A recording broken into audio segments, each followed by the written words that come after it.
Hello मेरे प्यारे दोस्तों, कैसे हैं आप सब लोग। नमस्ते।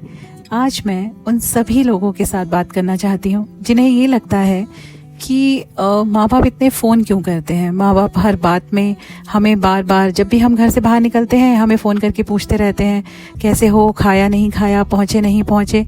उन्हें लगता है कि शायद माँ बाप के पास कोई और काम ही नहीं है। लेकिन आज इस बात में मैं आपको एक कहानी सुनाना चाहती हूँ। कहानी ये है कि एक बार जंगल में एक गाय चारा चर रही थी। चारा चरते चरते अचानक से कहीं से शेर आ गया। शेर ने देखा कि गाय अकेली है। गाय ने भी उसे देखा और अब शेर उसके पीछे दौड़ने लगा। गाय अपनी जान बचाकर भागने लगी।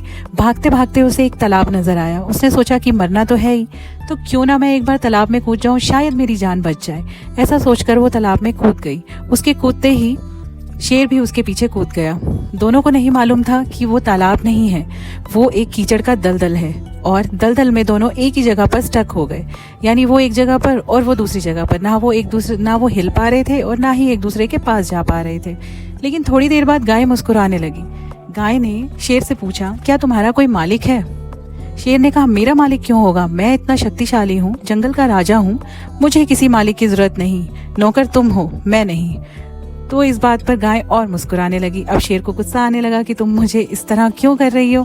तो उसने बोला कि चिंता मत करो शेर जी, मेरा तो मालिक है और मेरा मालिक मुझे शाम को ढूंढते ढूंढते जरूर इस तालाब तक आएगा और मेरी जान का तो मुझे पता है कि वो मुझे यहाँ से छुड़ा कर ले जाएगा। आप अपना सोचिए।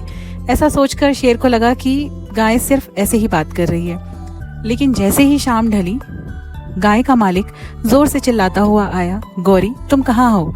उधर से गाय ने भी जवाब दिया। ऐसा सोचकर गाय का मालिक वहां तुरंत पहुंच गया और उसने रस्सी से खींचकर अपनी गाय को बाहर निकाला। अब गाय मुस्कुराती हुई चली गई। इससे हमें क्या सीख मिली? इससे हमें ये सीख मिलती है कि हर इंसान के ऊपर एक मालिक का होना बहुत जरूरी है। बात सिर्फ भगवान की नहीं है। भगवान खुद चलकर मालिक बनकर नहीं आएंगे आपको बचाने, लेकिन वो किसी ना किसी के थ्रू आपको बचाने का कार्य करेंगे। और सबसे बड़ी बात है कि जब हम बोलते ही हैं कि माँ बाप भगवान का रूप होते हैं, तो भगवान ने उन्हें ही हमारी रक्षा के लिए भेजा है।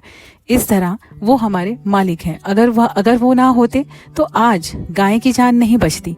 शेर कितना भी शक्तिशाली था, लेकिन खुद को बचा नहीं पाया मुसीबत में आने के बाद।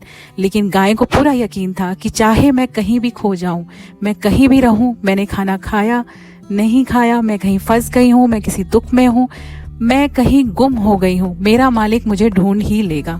इसी तरह माँ बाप हैं जो आपके लिए हमेशा अच्छा चाहते हैं और आपके भले के लिए ऐसा करते हैं, क्योंकि वो आपके लिए चिंता करते हैं। तो इसलिए अपने माँ बाप से प्यार करें, उनकी बातों की इज्जत करें और उनकी फिक्र का